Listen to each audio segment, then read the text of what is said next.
Alqı-satqı müqaviləsini rəsmiləşdirdikdən sonra bizdə ikinci növbədə qiymət razılaşma protokolu gələcək. Qiymət razılaşma protokolu alqı-satqı müqaviləsinə əsasən bizim müqavilənin qiymətini müəyyənləşdirmiş olacaq. Ekranda gördüyünüz ümumi qiymət razılaşma protokolunun şablonudur və təbii ki, hər bir müəssisədə şablonlar fərqlənə bilər, amma mahiyyət olaraq heç bir şey dəyişməyəcək. Biz qiymət razılaşma protokolunun doldurulmasına sizinlə baxacağıq.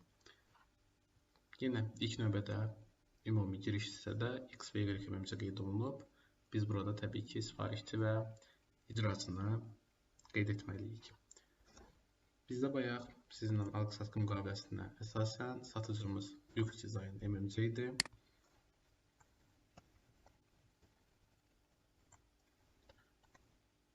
Lux Design MMC.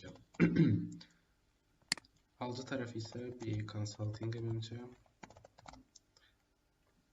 MMC arasındakı qiymət razılaşma protokolu hər hansı bir alqı-satqı, təchizat, icarə müqaviləsinə əsaslanmalıdır və bizim də ümumi gördüyünüz bu qiymət razılaşma protokolu 7 aprel 2025-ci il tarixli alqı-satqı müqaviləsinə əsaslanacaq. Burada müqavilənin nömrəsini də təbii ki, qeyd edəcəyik. Bayaqki müqavilə yadınızdadırsa, burada qeyd etmişdik. Müqavilə nömrəsi 1 idi. Tarixi isə 07 aprel 2025. Burada qeyd edirik 07.04.2025-ci il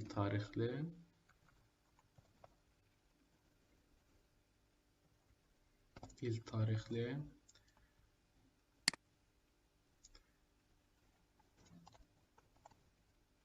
bir nömrəli alqı-satqı müqaviləsinə əlavə nömrə 1. Yəni qiymət razılaşma protokoluna nömrəsi ayrı olacaq təbii ki. Və burada qiymət razılaşma protokolunun nömrəsi əlavə 1 olacaq.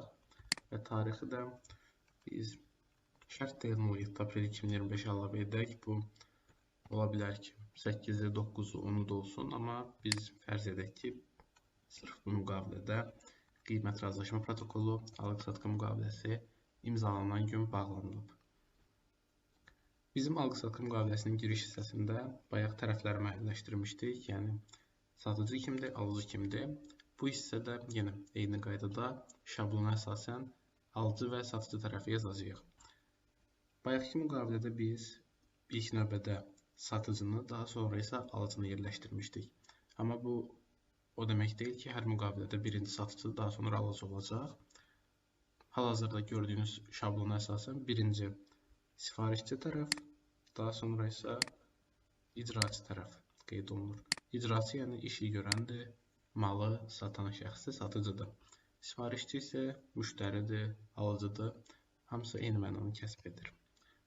Sifarişçi bizdə BA Consulting MMC idi. BA Consulting MMC-nin direktorunu biz Mehdi Babayev Vəlioğlu olaraq yazmışdıq şablon olaraq. Və burada baş icraçı direktoru qeyd edirik. Daha sonra təmsil etdiyi müəssisə BA Consulting MMC. Bu tərəf adlandırılacaq sifarişçi tərəf. Digər tərəfdə isə Azərbaycan Respublikasının qanunvericiliyinə əsasən alıcı tərəfi müəyyənləşdiririk. Daha doğrusu satıcı tərəfi, alıcı tərəfimiz BA Consulting, satıcı tərəfimiz Lux Design MMC olacaq. Lux Design MMC-də Əliyev Əli Arifoğlu.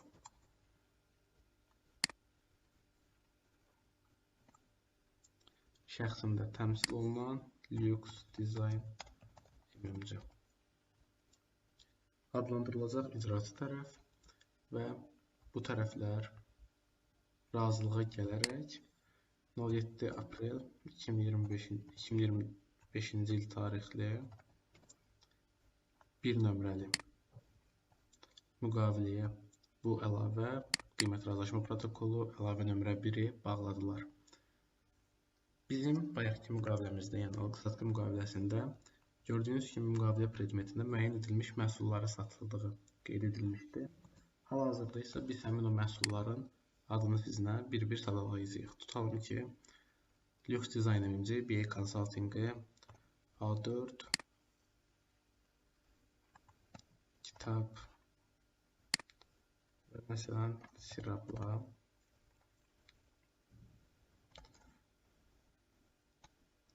təmin edib.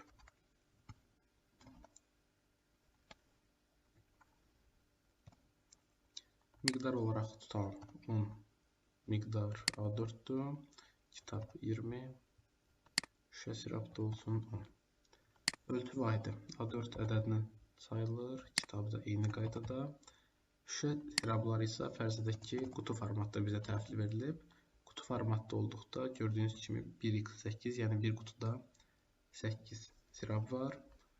Amma biz burada vahidi qiymətində sirapın bir dənəsinin qiymətini yazmırıq. Ölçü vahidi qutu olduğu üçün elə bir qutunun ümumi qiyməti nə qədərdirsə, onu qeyd edəcəyik. Tutalım A4'ün vahid qiyməti 4 manatdır, kitablar 5 manatdır, bir qutu sirap isə 10 manatdır. Ümumilikdə 40 manat bizim A4'ümüz edəcək, 100 manat kitablarımız və 100 manat da şüşə siraplar. Ümumi qiymət razılaşma protokolunun dəyəri 240 manat olur, yəni BA Consulting aldığı məhsullara görə Lux Design MMC-yə 240 manat ödəniş etməlidir. İkinci hissədə qeyd olunan şablon hissələrdir, yəni bu qiymət razılaşma protokolu hər iki tərəf üçün bir nüsxədə tərtib olunur və hər bir tərəfdə də bir nüsxə olaraq Azərbaycan dilində qalır. Sonda sifarişçi və icraçı tərəflər öz imzasını, möhürlərini yerləşdirib qiymət razılaşma protokolunu tərtib etmiş sayılırlar. Qiymət razılaşma protokolundan daha sonra növbəti proses hesab faktura hazırlanmasıdır. Hesab fakturada eyni qaydada bu gördüyünüz şablon üzərindən gedirik. Şərt deyil ki, hesab faktura hər bir şirkətdə bu formada olsun. Hər bir şirkətin öz qayda qanununa əsasən hesab fakturanın forması dəyişə bilər. Hesab fakturanın satıcı tərəf, yəni məhsulu alıcı üçün təmin edən tərəf hazırlayır. Ona görə ilk növbədə bu hissədə ad bölməsində biz Lux Design MMC-ni qeyd edəcəyik. Və Lux Design MMC-nin vövünü yazacağıq.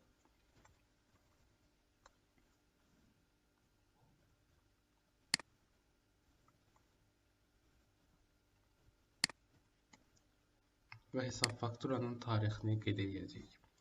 Hesab faktura ödəniş üçün tərtib olunur və bu hər müqavilə üçün deyil də, hər qiymət razılaşma protokoluna aid edilir. Yəni siz alqı-satqı müqaviləsini bağladınız. 2 illik bağladıq biz şablona əsasən. 2 il ərzində biz bu iki şirkət arasında 60-70 dəfə alqı-satqı prosesi həyata keçirə bilərik. Bu zaman biz 60-70 dəfə, yəni hər məhsulu satdıqda bunun üçün hesab faktura tərtib edəcəyik ki, qarşı tərəfə bunu göndərib, onun əsasında onlardan ödəniş tələb edək. Tarixi qeyd edək 10 aprel 2025-ci ilə. Hesab fakturanın nömrəsi 1 olaraq qeyd edirik. Rekvizitlərimiz yenə olduğu formatda kopya edib burada paste edəcəksiniz, yəni baxıb düzgün hər birini yerli yerində yerləşdirəcəyik və işlərin təsviri. Burada isə artıq satdığımız məhsullar, yəni Lux Design'ın satdığı BA Consulting'in aldığı məhsullar, kitab, A4 və şüşə sirap.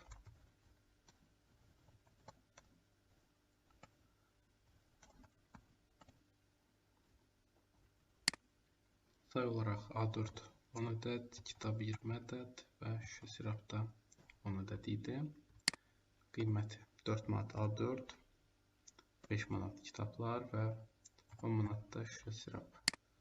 Sonluq olaraq 40 manat, 100 manat və növbəti 100 manat. Ümumi hesab fakturanın dəyəri 240 manat edəcək və sonda Lux Design MMC-nin direktoru, biz kim qeyd etmişdik direktorumuzu, Əliyev Əli Arifoğlu. Bunu imzalayır və BA Consulting-ə təhvil verir.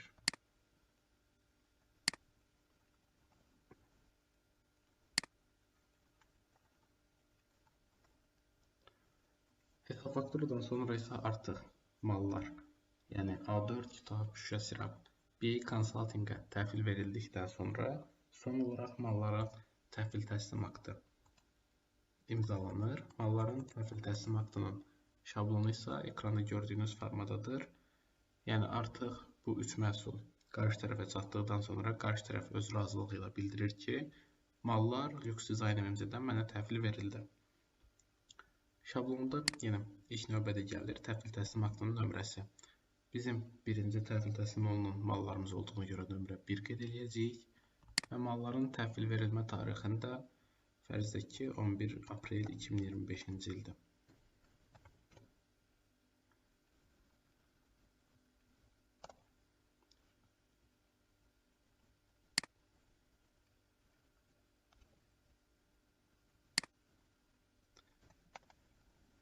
Daha sonra gəlir müqavilənin, yəni təhvil təslim aktının əsas hissəsi.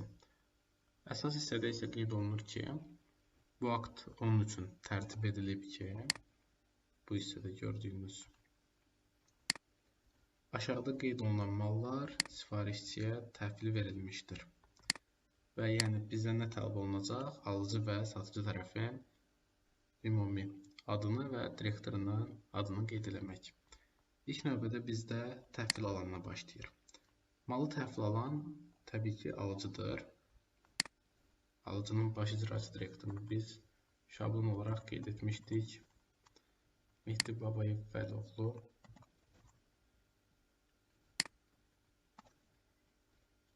Təmsil etdiyi müəssisə isə BA Consulting MMC.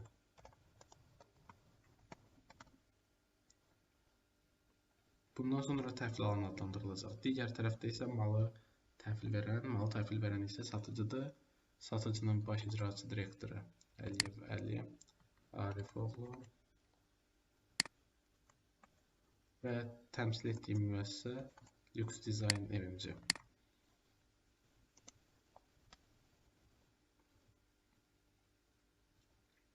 Bu akt hansı müqaviləyə əsasən təhvil təslim aktını özündə əks etdirir?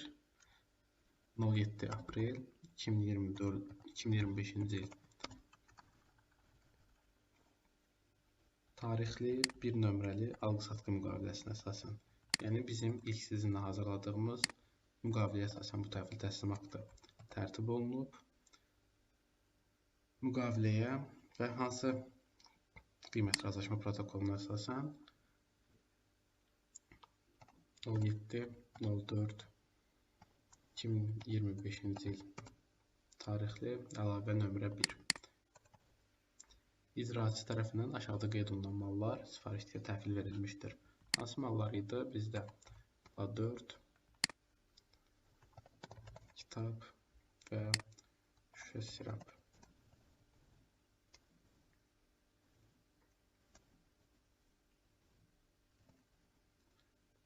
On ədəd A4 idi, səhvləmirəmsə 20 kitabımız və 10 qutu şüşə sirabımız.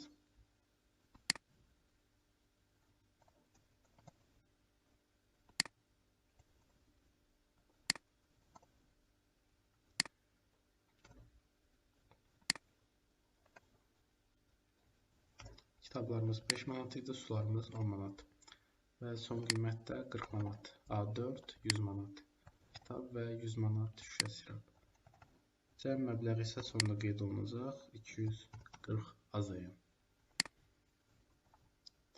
Və sonda yenə təhvil verən və təhvil alan. Təhvil verən Lüks Dizayn MMC idi. Təhvil alan isə BA Consulting MMC. Sonda hər iki tərəfin direktorları imzadır və möhürünü burada yerləşdirir. Möhür yeri və imza ayrıca olaraq təbii ki, təhvil təslim aktında da mütləq şəkildə olmalıdır. Və təhvil təslim aktı bitdikdən sonra müqavilənin ödənişinin real şəkildə həyata keçirilməsi üçün satıcı tərəf, yəni Lüks Dizayn MMC alıcıya bir qaymə kəsir və alıcı tərəf BA Consulting qaymə əsasında qarşı tərəfə ödəniş edir. Bunu da sizlərlə gələn dərslərimizdə baxacağıq.